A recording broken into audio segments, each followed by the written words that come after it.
A reading from the Holy Gospel of our Lord Jesus Christ according to St. Matthew. Jesus said, "For the kingdom of heaven is like a householder who went out early in the morning to hire laborers for his vineyard. After agreeing with the laborers for a denarius a day, he sent them into his vineyard. And going out about the third hour, he saw others standing idle in the marketplace. And to them he said, 'You go into the vineyard too, and whatever is right I will give you.' So they went. Going out again about the 6th hour and the 9th hour, he did the same. And about the 11th hour he went out and found others standing. And he said to them, 'Why do you stand here idle all day?' They said to him, 'Because no one has hired us.' He said to them, 'You go into the vineyard too.' And when evening came, the owner of the vineyard said to his steward, 'Call the laborers and pay them their wages, beginning with the last up to the first.' And when those hired about the 11th hour came, each of them received a denarius. Now when the first came, they thought they would receive more, but each of them also received a denarius. And on receiving it, they grumbled at the householder, saying, 'These last worked only 1 hour, and you have made them equal to us, who have borne the burden of the day and the scorching heat.' But he replied to one of them, 'My friend, I am not doing you any wrong. Did you not agree with me for a denarius? Take what belongs to you and go. I choose to give to this last as I give to you. Am I not allowed to do what I choose with what belongs to me? Or do you begrudge my generosity?' So the last will be first, and the first last." Ushuha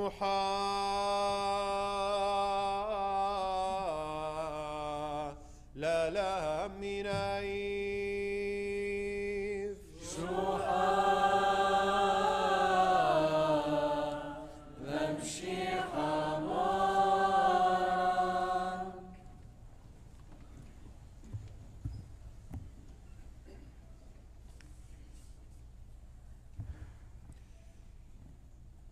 There's a bad idea floating around that I want to correct.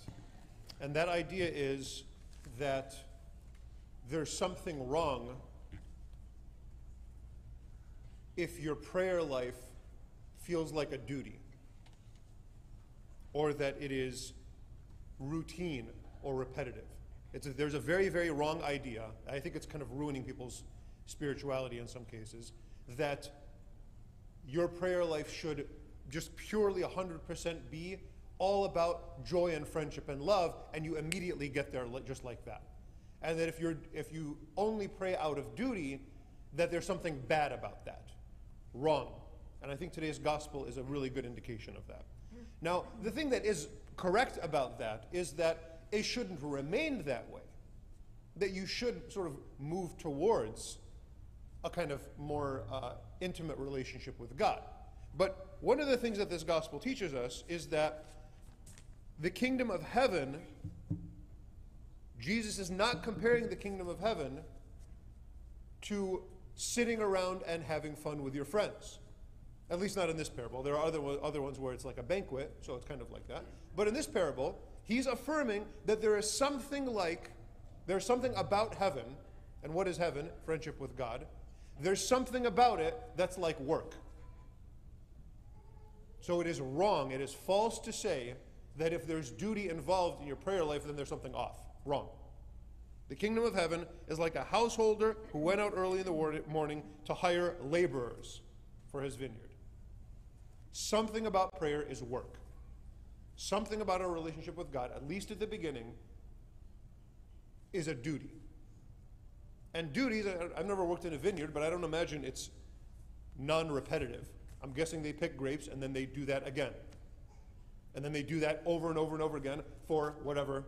I mean, in the case of these guys that were hired early in the morning for 12 hours.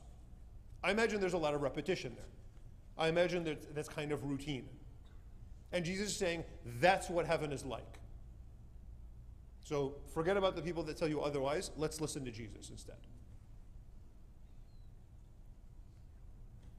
Starts with work all day. Now, what happens in the course of the parable? By the end of the day, and only at the end of the day, what happens? Well, the householder talks to the laborers, and he talks to the ones that were hired first in this case, and he says, my friend. There's friendship there at the end of the day. We don't know how it got there, and we don't know when exactly it started. But at the beginning, the guy is just a laborer. He's a stranger who was hired, here, do this work. Somehow, in a mysterious way, by the end of the day, friendship is there. Jesus doesn't tell the story of how that happens. He just tells us that it happens. And I think that's really important. That's a good thing. I think that's cool, actually. Because how a friendship with God happens is mysterious. You just wake up one day, and maybe it's not until the very end of your life. And maybe you're working, and it's a duty your entire life, and maybe just at the very end, after you've borne the burden of the day and the scorching heat your entire life, maybe then it just kind of clicks, and that friendship just kind of ignites. Maybe it's earlier. I don't know.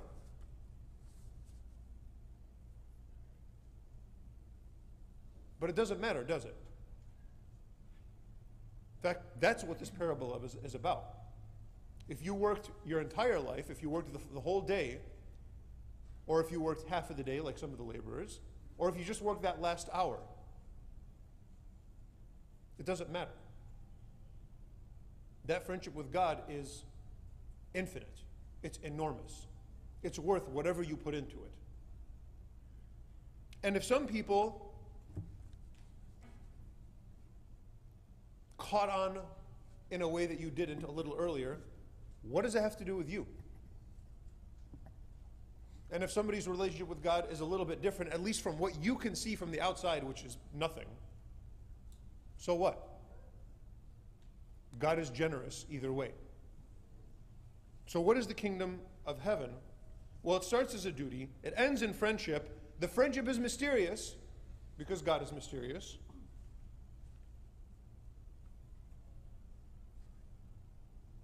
It isn't, and it has nothing to do with being better than other people.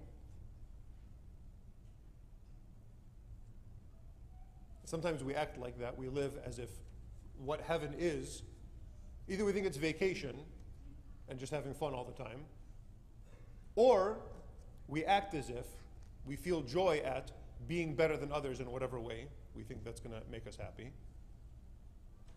It's not that. And sometimes, and maybe the kind of fundamental flaw is, we think that the kingdom of heaven is like being the householder, being the owner. But it's not. A relationship with God means you're never in charge. It means fundamentally that it means that the ground you stand on doesn't belong to you. And as human beings, we like to own things, we like to feel secure, we like to say, this is mine. But when it comes to God, everything is His, including you. And the foundation of your relationship, if you want to move from prayer being a duty towards prayer being friendship, insert yourself into this parable and understand the vineyard belongs to Him, and it always will. And you belong to Him, and you always will. And it's not like a human friendship where you're both standing on solid ground and you're equal. You will never be equal to God. He will always be carrying you the way a godparent carries an infant when they're being baptized. At most. And if you can let that settle into your heart, and if you can start to understand and sense and even feel that kind of abandonment and vulnerability towards God, then you will start to transition from a worker to a friend. If you can't yet, all right, keep doing your duty. Keep praying. Keep coming to Mass every Sunday. And Mass is repetitive and it's routine, and there's a lot of stuff that's the same, and that's great. That's exactly the way it's supposed to be. There's nothing wrong with Mass if it's repetitive. In fact, if it was changing all the time, that would mean there's something wrong with it. No, it's supposed to be the same. We're supposed to change. And that transformation, and then if you wake up in the morning and you pray in Our Father, and it's the same Our Father that Jesus taught us 2,000 years ago, and it's repetitive, and if it's routine, good. Keep doing it. Now, in addition to that, I do want to say, in your prayer life, you should have some variation as well. And that's up to you. You can pray whatever you like. But Sunday Mass, no, you don't get to choose. You have to go to Sunday Mass. We know that, right? It's a mortal sin to miss it, if it's your fault, right? You have to go. You have to pray every day. You don't get to choose that. You don't have this option like, oh, today I think I'm going to take a break from praying. No. Now, if you want to pray a rosary one day and something else another day, okay, cool. There you have a little bit of variety. But don't let your relationship with God depend entirely on your mood, especially whether or not you pray. And there, we're back to this basic idea. Let it begin as a duty. Let go of the weird attachment we all have to being owners. You're not an owner, you're not in charge. And forget about other people and what they have with God. This is about you and Him and His generosity. And in the end, if you understand the flaw in the parable, not a flaw, but the thing that's missing in the parable is that God doesn't need us to work for Him. He doesn't need our prayers. We're not helping Him. And when He gives us a duty to do, it's not because He's going to get some profit from it. He's inventing just excuses for us to be close to Him. All of it, including the work and including the duty, is God's generosity to us. Any possibility of us having a relationship with Him is only because He's generous and only because He loves. And the more we understand that, the more we can go from being His workers to being His friends.